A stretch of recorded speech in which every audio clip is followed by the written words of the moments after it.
కవితది ఒకటి చూద్దాం. కాంగ్రెస్ రాజ్యమా కాకేల రాజ్యమా? బీఆర్ఎస్ కార్యకర్తలపై అక్రమ కేసులు పెడితే సహించము. రాష్ట్రంలో ఉన్నది కాంగ్రెస్ రాజ్యమా లేక కాకేల రాజ్యమా అని ఎమ్మెల్సీ కల్వకుంట్ల కవిత ప్రశ్నించారు. బీఆర్ఎస్ కార్యకర్తలపై అక్రమ కేసులు బనాయించి వేధిస్తే సహించేది లేదని మాట్లాడారు. జగిత్యాల మీడియా సమావేశం ఏర్పాటు చేశారు. పాపం ఈమె జగిత్యాల తిరుగుతుంది.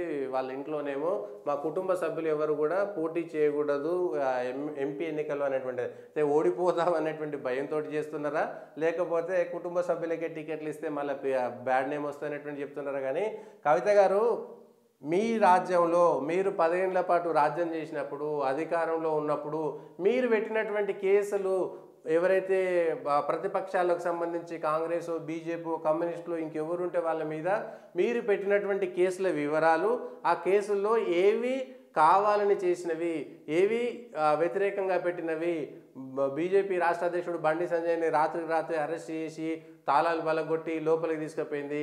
రేవంత్ రెడ్డి మీద పెట్టినటువంటి ఓటుకు నోటు కేసులు కాకుండా మిగిలినటువంటి పెట్టినటువంటి కేసులకు సంబంధించి మీరేం సమాధానం చెప్తారు?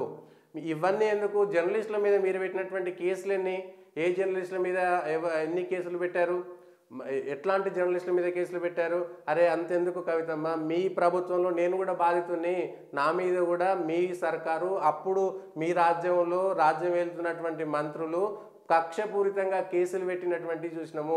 మీ ఎమ్మెల్యేలు, మంత్రులు మీకు ఓటేయకపోతే, మీ పార్టీలో లేకపోతే భూములు గుంజుకొని నీళ్లు కట్ చేసి అర్ధరాత్రి మోటార్లు పీకేసినటువంటి సందర్భాలను కొన్ని వందల ఎగ్జాంపుల్ ఇప్పిస్తా. దయచేసి మీరు నాతో వస్తారా చెప్పురి. మీ ఎమ్మెల్యేలు, మీరు మంత్రులే.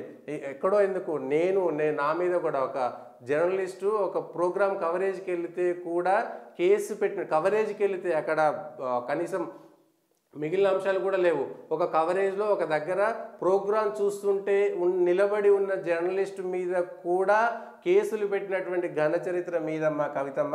దయచేసి ఇట్లాంటివి మాట్లాడి ఇంకా ఇజ్జత్ తీసుకోవద్దు మీ పార్టీకి సంబంధించినటువంటి. నిన్ననేమో పూలే విగ్రహం పెట్టకపోతే మేము ఏదో చేస్తాం రౌండ్ టేబుల్ సమావేశం. 10 ఏళ్ళు అధికారంలో ఉంటే పూలే విగ్రహం దొరకలేదు మీకు ఎక్కడ పెట్టడానికి.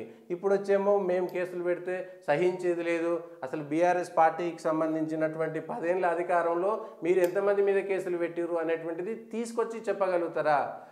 నిన్నటిదాకా మీరే రాజ్యం చేసి మళ్ళీ అవన్నీ తప్పులు అంటే మీరు చేసినవన్నీ కూడా అవే తప్పులని మీరే ఒప్పుకుంటున్నారా? దీని ద్వారా ఇంత దారుణమైనటువంటి విషయం ఉంటుందా?